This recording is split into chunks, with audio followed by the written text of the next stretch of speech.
day Sarah met Davin was the day she fell in love. She just turned 18, he just turned 21. He was kind and polite, plus he had a nice car. All the girls there were on him, but that day he chose her. Her exes were both the same age as her. She always felt they weren't on the same page as her. She's mature with a load of ambition.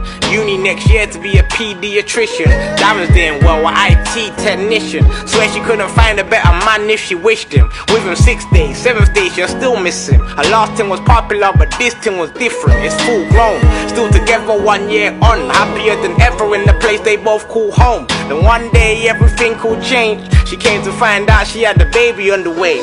When she told Darren, he was over the moon. And yeah, she was scared, but she was happy too. So they're having a baby, and yeah, that's great, right?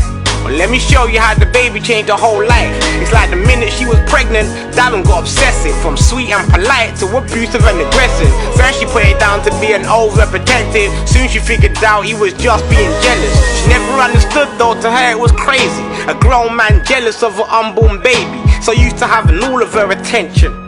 But with the baby on the way, he could barely get a mention. So he does things just to make her feel bad. She dressed up to go out, he said she looked like a slag. He told her to change, she said she didn't want to. He grabbed her by the throat and then he told her that she has to. She couldn't believe it, she was so scared. He used to make her feel safe, now he makes her feel fair. She deserves better, and so does the child. So she packs up and leaves him alone in the house. She was gone for a week or so. Then Davin pleaded that he just lost control. He promised he would never ever do it again, and things will be different if she comes back home. So she went back, and things were good. It didn't take long before it turned to bad. Wherever she went, he would have to go. And if he ever couldn't make it, no, he's keeping the time. He liked to keep track of every move she made, who she spoke to and their names as well. And a phone call that wasn't nearly enough. She had to FaceTime so we could see for himself. But one day she took a walk to the shops. Her battery died with no place to charge it. Yeah, she tried to explain herself, but he was so mad he just couldn't see past it. He kept asking her where she was, and she kept saying that she went to the shops. But Davin, man, he didn't believe it. He grabbed her by the throat, then it all kicked off. Then he grabbed her hair, then he smacked her face. Man, he hit her so hard that she fell to the ground. And then he slowly leaned over her body, and he continued to beat her down. By the time Davin finally stopped, Sarah's face, that was a beaten mess. That was the day Sarah left the house, and she promised she would never step foot in again. 3 months on, and 6 months pregnant, Sarah, she's been living back home with her mum. But her mum works 55 hours a week, so more time she's alone with the bump. And Davin's calling every day, saying that he misses her. Flowers and excuses to apologize for hitting her. And even though she knows what he done was bad, she starts thinking it's her actions that made them mad. Like maybe if she charged their phone, maybe if she stayed at home, like maybe if she didn't do what he would've liked, then maybe he would've kept control. Before Davin started begging forgiveness, he went and told Sarah that she was a mess. He told her no guy wants a girl with a next man's kid, and that she's worthless and born in bed. Them words there, they hurt more than a beating. All her insecurities were breaking through. Raising a baby alone in her mother's front room is not something she aspired to do. And she ain't even got friends she can open up to. A crazy ex Davin put an end to that. He told her that her best friend tried to make a move on him, and that she can't trust a girl like that. He could have been lying, but she believed it. She locked her friends off and now she's standing alone. She hates being lonely, man, it's making her sad. And she ain't really trying to bring a baby up on her own.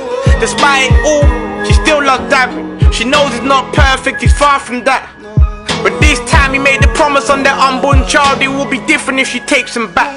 So she took the chance and she went back. It didn't matter that her mother didn't want her to go. She made her own choice and she's glad she did, cause now things were even better than they were before. No more violence and no more abuse, there was nothing but love whenever he came home.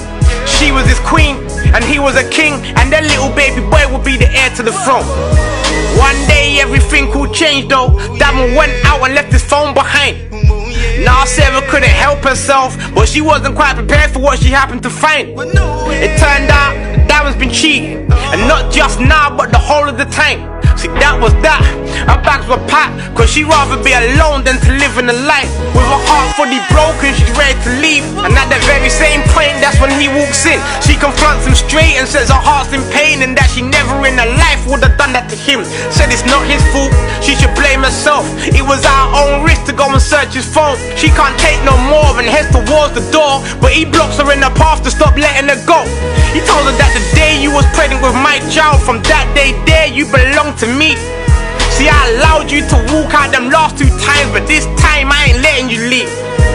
She screamed out, Darren, I hate you. She tried to push past him to get to the door, but Darren didn't take too kindly. He grabbed her by the throat like he's done before. But this time Sarah, she fought back. Yeah, she tried her best to throw slaps and kicks, but all that did was add fuel to the fire, cause he responded with a tighter grip. Sarah couldn't fight no more. The grip was so strong, everything turned hazy. And with her last final inch of breath, she uttered the words, please don't hurt our baby. But Darren was in such a rage that he barely paid attention to the words she said. He couldn't believe it, that she dared put her hands on him. So right now all he sees is red. With all of his strength, he was squeezing her neck. You would think he was trying to dislocate her head.